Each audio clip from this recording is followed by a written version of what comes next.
தூக்கத்திலேருந்து எப்படி எழுந்திருக்கிறது ஒவ்வொரு நாளும்? இதுக்கு மேல தூங்கவே முடியாதுப்பா.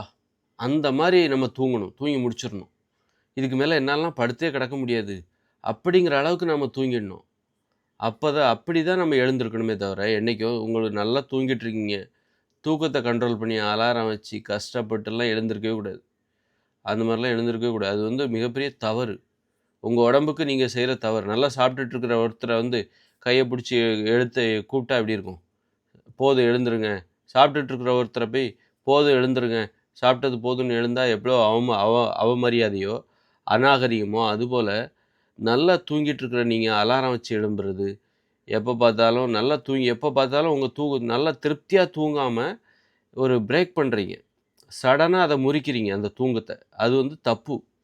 உங்க உடம்புக்கு தூக்கம் தேவை. அது நல்லா தூங்கிட்டு இருக்குது. அப்படி இருக்கும்போது, போதும் தூக்கத்த நிறுத்து அப்படின்னா, உங்க உடம்பையே நீங்க அடிமையா நினைக்கிறீங்கன்னு அர்த்தம். நல்லா தூக்கத்திலேருந்து எப்படி விடுபடணும்னா, போதும் இதுக்கு மேல என்னால படுத்தே கிடக்க முடியாது. அப்படின்னு அந்த உடம்பே எந்திக்கணும். அதுதான் வந்து தூக்கத்திலிருந்து எழுந்திருக்கிறதுக்கான வழிமுறை. உங்க உடம்பே எந்திக்கணும். நீங்க ஒண்ணும் எழுப்ப தேவையில்ல. "என்னால முடியாதுப்பா. இதுக்கு மேல என்னால படுக்க முடியாதுப்பா." அப்படிங்கிற அளவுக்கு உடம்பே எந்திக்கணும். அப்படின்னா என்ன பண்ணணும் தெரியுமா? முதல்ல நெறைய பேரு எல்லாருமே நல்லா ரொம்ப நேரம் தூங்குறதுக்கு என்ன காரணம்னா, மத்தவங்கள பார்த்து தான் தூங்குறாங்க. அவங்க தூங்குறாங்க, நாம தூங்குறோம்.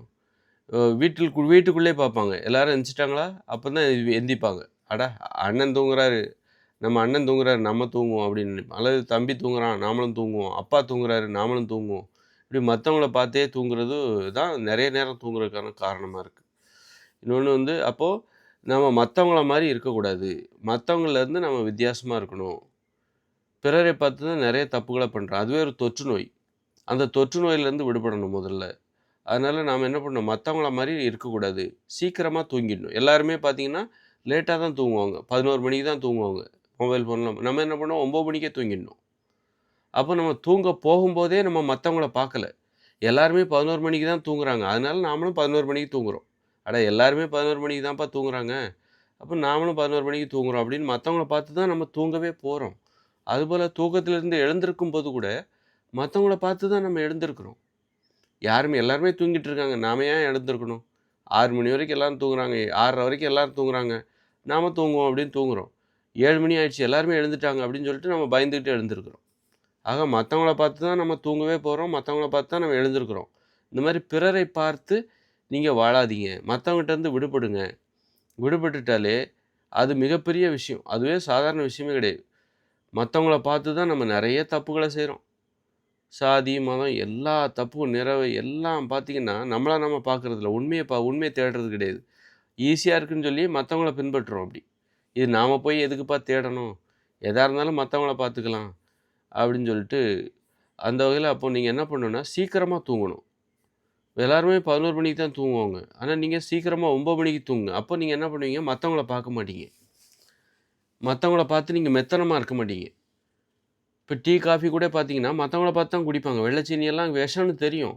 மத்தவங்கள பார்த்து தான் சாப்பிடுவாங்க, குடிப்பாங்க. அட எல்லாருக்கும் சுகர் வந்திருக்கு. நமக்கும் சுகர் வந்தா பரவால்ல.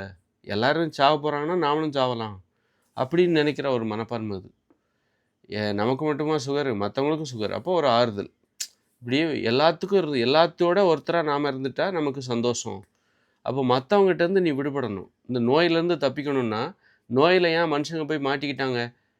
ஒரு மீன பிடிக்கணும்னா எங்க கூட்டமா இருக்கோ, அங்க தான் வலை போடுவாங்க. அதுபோல நோயில போய் மனுஷங்க மாட்டிக்கிட்ட காரணமே, மத்தவங்கள பார்த்து வாழ்ற ஒரு வாழ்க்கை முறை தான் காரணம்.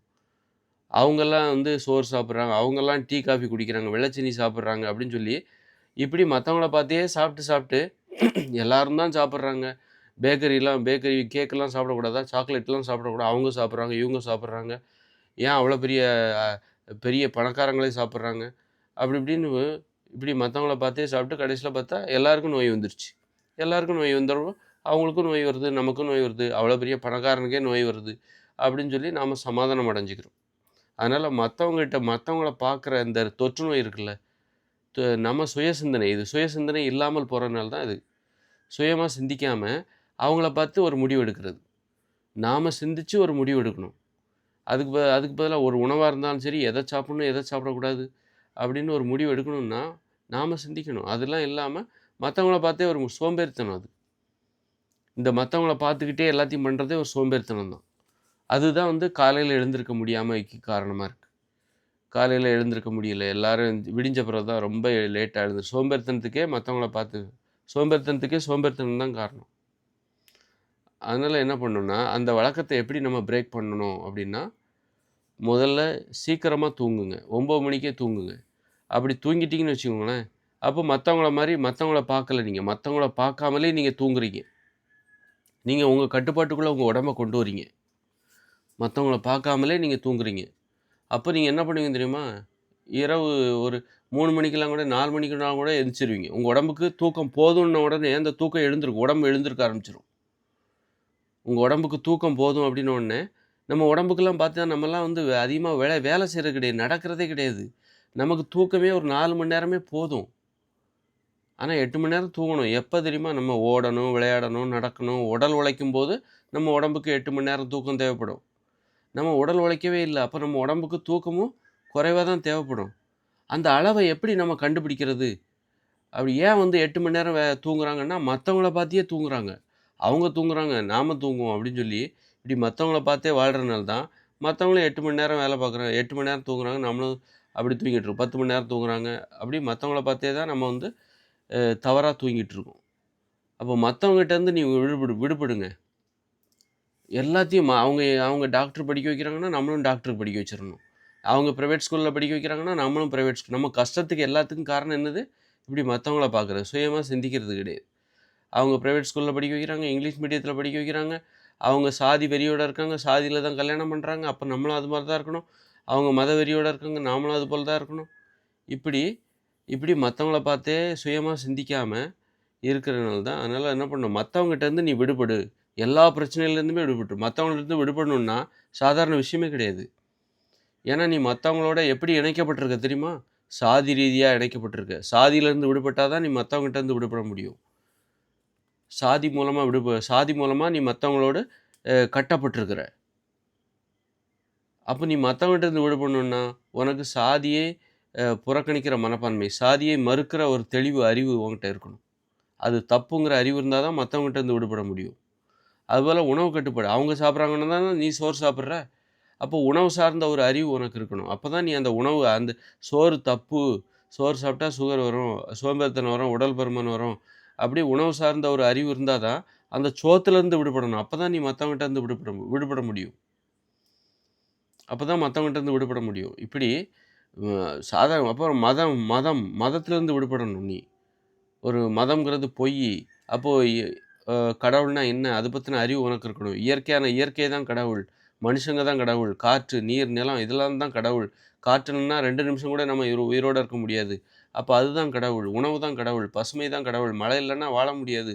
அது நாம பார்க்குற இதெல்லாம் தான் இப்படி இதன் மூலம் நீங்கள் பிறரிடமிருந்து விடுபட வேண்டும். மத்தவங்ககிட்டருந்து விடுபடணும். அப்ப இந்த சிந்தனை வந்துச்சுனாலே, நீங்க மத்தவங்களோட இணைய முடியாது. மத்தவங்கள பின்பற்ற முடியாது. உங்க சொந்தக்காரங்களெல்லாம் நீங்க பின்பற்ற முடியாது. ஏன்னா, அவங்க எல்லாம் மூட நம்பிக்கையில இருப்பாங்க. உனக்கு ஒரு கடவுள் சார்ந்த ஒரு சிந்தனை வரும்போது, நீ அவங்கள பின்பற்ற முடியாது. ஏன்னா, உனக்கு கடவுள்னா என்னன்னு தெரிஞ்சு போச்சு. அவங்களுக்கு தெரியல. அப்ப அவங்க தான் இப்போ உன்ன பின்பற்றுவாங்க. அந்த மாரி ஆயிடுது. புரியுதுங்களா? அது மாரி அ மூட நம்பிக்கையிலேருந்து விடுபட்டா தான், நீ அதிகாலையில சீக்கிரமா உன் உடம்புக்கு எவ்வளோ தூக்கம் தேவையோ, அந்த தூக்கத்த மட்டும் குடு. எப்பல்லாம் தூக்கம் வருதோ, நீ அப்ப தூங்கிக்கோ. தொடர்ந்து 8 மணி நேரம் நீ தூங்குற அளவுக்கு நீ என்னத்த வெட்டி முறிச்ச? 8 மணி நேரம், 10 மணி நேரம் தூங்குற அளவுக்கு என்னத்த தான் வெட்டி முறிச்ச? காலையில விடியிற வரைக்கும், விடிஞ்ச பிறகு வரைக்கும் நீ தூங்கிட்டு இருக்கன்னா, அப்படி என்னத்த தான் நீ வெட்டி முறிச்ச? நடக்கிறது கிடையாது, ஓடுறது கிடையாது, விளையாடுறது கிடையாது, உடல் உழைப்பில் ஈடுபடுவது கிடையாது. ஆனா தூக்கம் மட்டும் 10 மணி நேரம் தூங்குற. அப்போ நம்ம என்ன பண்றோம்? இந்த மாரி தான் மத்தவங்கள பார்த்து தூங்குறதால தான் நெறைய தூங்குறோம். அது மாரி நெறைய உழைக்கிறது. பணத்த தேடி நெறைய பணத்த சம்பாதிக்கிறது. ஏன்னா, அவங்க சம்பாதிக்கிறாங்க, நான் சம்பாதிக்கிறேன். அவங்க அவங்க பிள்ளைகளோட குடும்பத்துக்கு 100 பவுன் நகை போடுறாங்க, வரதட்சணையா நானும் அதுபோல போடுறேன். அதுக்கு நெறைய பணத்த சம்பாதிக்கணும், அதனால நெறைய உழைக்கிறேன். இந்த மாரி மத்தவங்கள பார்த்து எல்லாத்தையும் பண்ணிட்டுருக்கு. உன் வாழ்க்கையும் கெடுத்துட்டு. அதனால மத்தவங்ககிட்டருந்து விடுபடணும். அப்பதான் நம்மளால நம்ம உடம்புக்கு எவ்வளோ தூக்கம் தேவைங்கிறத கண்டுபிடிக்க முடியும். அப்ப சீக்கிரமா படுக்க ஆரம்பிச்சுருங்க. நெறைய விஷயங்கள்ல மத்தவங்கள பின்பற்றாத. அறிவு எது சரின்னு பாருங்க. ஆராய்ந்து பார்த்து எது சரி, எது தப்புன்னு கண்டுபிடிங்க. கண்டுபிடிச்சு, அதன் வழியில சுய சிந்தனைய வளர்த்துக்கோங்க. அப்பதான் என்னாகும், அதிகாலையில எழுந்திருப்பீங்க. போதும், இதுக்கு மேல என்னால தூங்கவே முடியாது அப்படிங்கிற நெலைமையில நீங்க எழுந்திருப்பீங்க. இதுக்கு மேலலாம் என்னால தூங்க முடியாதுப்பா அப்படின்னு சொல்லிட்டு, என் உடம்புக்கு தேவையான தூக்கத்தை நான் தூங்கிவிட்டேன். உங்க உடம்ப பார்ப்பீங்க. மத்தவங்கள பார்க்க மாட்டீங்க. மத்தவங்க தூங்குறாங்க, தூங்காம போறாங்க. இப்ப நான் இந்த வீடியோ போடும்போது கூட எவ்வளோ நேரம்னு நெனைக்கிறீங்க? இரவு 1 மணி. நான் 12 மணிக்கே எழுந்துட்டேன். ஆனா, நான் முந்தின நாள் இரவு 9 மணிக்கே நான் தூங்கிட்டேன். அதனால தான் என்னால இதுக்கு மேல தூங்க முடியாது. அப்படிங்கிற மாரி இரவு 12 மணிக்கே எழுந்துட்டேன். நான் எழுந்துட்டேன்னா, இப்ப நான் ஒரு 2 மணி நேரம் வீடியோ போடுவேன். அப்புறம் திரும்பவும் நான் தூங்குவேன். திரும்பவும் தூங்கி பார்ப்பேன். தூக்கம் வந்தா தூங்குவேன். தூக்கம் வரலன்னா, நான் எழுந்து என்னுடைய வேலைகள நான் பார்ப்பேன். இது மாரி வீடியோ போடுறது அல்லது இது சம்மந்தமான வேலைகள நான் பார்ப்பேன். இந்த மாரி தான் பார்த்தீங்களா? நான் ஒரு அனுபவபூர்வமா எனது கருத்துக்களை நான் உங்கள் முன் வைக்கிறேன். எனக்கு எவ்வளோ நான் இதற்காக பல நாட்கள் முயற்சி பண்ணி 2 மணிக்கு எழுந்திருக்கணுங்கிறது தான் என்னுடைய கனவு. ஆனா, இன்னைக்கு நான் 12 மணிக்கு எழுந்துட்டேன். ஆனா, நான் ஒண்ணும் எழுந்திருக்கணும்னு எனக்கு கட்டாயம் இல்ல. தூங்க முடியல. அதுவாவே எழுப்புது. இதுக்கு மேல என்னால தூங்க முடியாதுன்னு நான் எழுந்துட்டேன். எழுந்து நான் இந்த மாரி வீடியோ போட்டுட்ருக்கேன். எனக்கே ஆச்சரியமா இருக்கு. இதெல்லாம் நான் கனவுல கூட எதிர்பார்க்கல. ஆனா, என் உடம்புக்கு தேவையான தூக்கம் 9 மணிலேருந்து ஒரு 3 மணி நேரம் நான் தூங்கிட்டேன். காரணம், நான் ஒண்ணும் உடல் உழைக்கல. நடக்கல. பெரும்பாலும் நடக்க கூட இல்ல. உடல் உழைக்கல. விளையாடல, ஆடல. உடல் உழைப்பு அப்போ உடம்புக்கு தேவையான தூக்கம் எனக்கு 3 மணி நேரம் மட்டுமே போதும். உடல் உழைக்கிறவங்களுக்கு தான் நெறைய நேரம் தூக்கம் தேவை. 8 மணி நேரம் தூக்கம் யாருக்கு? உடல் உழைக்கிறவங்களுக்கு தான். அதனால, இப்ப நான் 2 மணி நேரம் வீடியோ போட்டேன்னா, திரும்ப எனக்கு தூக்கம் வந்தா தூங்கிடுவேன். ஒரு 2 அப்போ தூக்கம் வந்தா தூங்குவேன். தூக்கம் கலைஞ்சது போதும்னா எழுந்திருப்பேன். அப்போ என் உடம்புகிட்டயே நான் விட்டுர்றேன். உடம்புக்கு உனக்கு என்ன தேவை? தூக்கம் தேவையா? நீ தூங்கு. உன் இஷ்டம் இருந்தா தூங்கு. இப்போ போதும்னு நினைக்கிறியா? எழுந்துரு. அந்த மாரி நான் மத்தவங்கள பார்க்குறதில்ல. என் உடம்ப பார்க்குறேன். அந்த மாரி உடம்ப பார்க்கும்போது நமக்கு நெறைய வேலைகள்லாம் நம்ம ஈஸியா முடியும். ஒவ்வொரு நாளும் நான் 10 வீடியோ போடணும்னு நெனைக்கிறேன். பாருங்க, ஒரு இரவுலயே முடிஞ்சு போச்சு. என் கடமைகள் இரவே முடிஞ்சு போச்சு. நான் 12 மணிக்கே இருந்து ஒரு 2 மணி நேரத்தில ஒரு 10 வீடியோ நான் போட்டு, என் கடமைய நான் முடிச்சுக்கிறேன். ஒரு திருப்தி. என் கடமைய நான் முடிச்சுட்டேன்ப்பா. என்னுடைய கடமைய நான் முடிக்கிறேன். இதுக்கு முன்னாடிலாம் நான் ரொம்ப கஷ்டப்பட்டேன். காலைல 6:30க்கு எந்திப்பேன். எழுந்திரிச்சு இந்த 10 வீடியோ போடுறதுக்குள்ள அப்புறம் வேலைக்கு போணும். அதெல்லாம் நெறைய சிரமம். ஆனா நெறைய நாள் அத முடிக்காம இப்ப பாருங்க, ஒரு நாள் தொடங்குவதற்கு முன்பே எனது கடமைகள் முடிந்துவிட்டு வேலை ஈஸியமாகுது. வாழ்க்கை ஈஸியா மாறுது. அதனால மத்தவங்கள்ட்ட இருந்து நீங்க விடுபடுங்க. உங்கள நீங்க பாருங்க. சுய சிந்தனைய வளர்த்துக்கோங்க. மத்தவங்கள பார்த்து எதையுமே அவங்கலாம் பண்றாங்க, இவங்கலாம் பண்றாங்கன்னு எதையுமே பண்ணாதீங்க. ஏன், எதுக்குன்னு உட்கார்ந்து 2 கேள்வி கேளுங்க. கேள்வி கேட்டீங்கன்னா, உங்க வாழ்க்கை ஈஸியா மாறும். ஈஸியா இருக்குதுன்னு சொல்லிட்டு, சுயமா சிந்திக்கிறதுக்கு சோம்பேறித்தனப்பட்டுக்கிட்டு, மத்தவங்கள பார்த்தே எதையும் பண்ணீங்கன்னா, நீங்க நோயாளி ஆயிடுவீங்க. மத்தவங்கள பார்த்தே சோறு சாப்பிடுவீங்க. மத்தவங்கள பார்த்தே டீ, காஃபி குடிப்பீங்க. வெள்ளை எல்லாம் பேக்கரி உணவு எல்லாத்தையும் சாப்பிட்டு கடைசியில உடல் பருமன், நோயாளியா மாறிருவீங்க. அப்புறம் மத்தவங்கள பார்த்தே அவங்க அவங்க பிள்ளைக்கு 100 பவுன் போடுறாங்கன்னு சொல்லி, நீங்களும் உங்க பிள்ளைகளுக்கு 100 பவுன் போடணும் அப்படின்னு சொல்லி என்ன பண்ணுவீங்க? அதுக்கு தேவையான பணத்த சம்பாதிக்கிறதுக்கு பேயாட்டம் அலைவீங்க. அதுமாரி அவங்கலாம் பார்த்தா தனியார் பள்ளியில படிக்க வைக்கிறாங்க, இங்கிலீஷ் மீடியத்தில படிக்க வைக்கிறாங்கன்னு சொல்லிட்டு, அதுக்கு தேவையான பணத்தையும் சம்பாதிக்கிறதுக்காக பேயாட்டம் அலைஞ்சு, கடைசியில உங்க பிள்ளைகளோடயே கஷ்டப்பட்டு அவங்க பிள்ளைகள் தாய்மொழியில படிச்சா தான் நல்லா படிப்பாங்க. ஈஸியா படிப்பாங்க. ஆனா, உங்க பிள்ளைகள இங்கிலீஷ் மீடியத்தில சேர்க்க வச்சு அவங்களையும் கஷ்டப்படுத்துவீங்க. அதனால என்னைக்குமே மத்தவங்கள பார்க்காதீங்க. உங்கள மட்டுமே பாருங்க. உங்கள மட்டுமே நீங்க நம்புங்க. ஏன், எதுக்குன்னு கேள்வி கேட்குங்க. சுய சிந்தனைய வளர்த்துக்கோங்க. மத்தவங்கள பார்த்து வாழ்ந்தீங்க, அவ்வளோதான். காலையில எழுந்துக்கிறதே கஷ்டம். அதுவே நீங்க உங்கள பார்த்து வளர்ந்தீங்கன்னா, உங்களால எழுந்திருக்காம இருக்க முடியாது. அதிகாலையில எழுந்திருக்காம இருக்க முடியாது. இதெல்லாம் அனுபவ ரீதியா சொல்றேன். புத்தகத்த படிச்சுட்டு நான் பேசுற ஆள் கிடையாது நானு. புத்தகத்தெல்லாம் படிக்கிற புத்தகம் படிக்கிற வழக்கம் எனக்கு அதிகமா கிடையாது.